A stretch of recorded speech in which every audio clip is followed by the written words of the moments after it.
વેદવ્યાસ રચિત શ્રીમદ ભાગવતમાં પધરાવીને જાઉં છું અને કલિકાલમાં ભાગવત એ મારું વાંગમય સ્વરૂપ કહેવાશે। તે વાંગમય સ્વરૂપ ભગવાન ભાગવતજીના ચરણોમાં વ્યાસપીઠ અને વ્યાસપીઠ ઉપર અમારા વડીલ વક્તા પરમ પૂજનીય મનોજભાઈના ચરણોમાં આપણે સૌ જેની નિશ્રામાં રહીને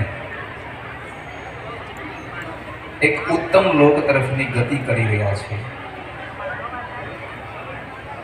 એવું પરમ પુનિત સાધુત્વ એટલે પૂજ્યલાલ બાપુ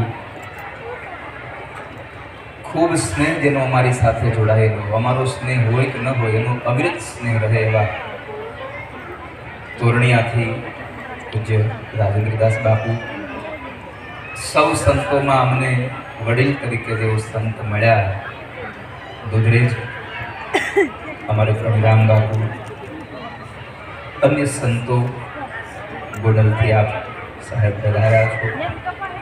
આપ સૌ વડીલ માતા પિતાઓ, આપ સૌને જાજા કરીને જય શ્રી કૃષ્ણ। જેટલો અવાજ વાતોમાં કરતા હતા એટલો બોલો, જય શ્રી કૃષ્ણ, રાધે રાધે।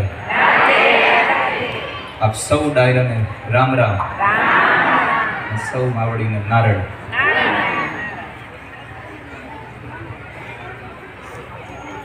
ગધેથડની આ દિવ્ય ધરામાં વાળા પરિવાર દ્વારા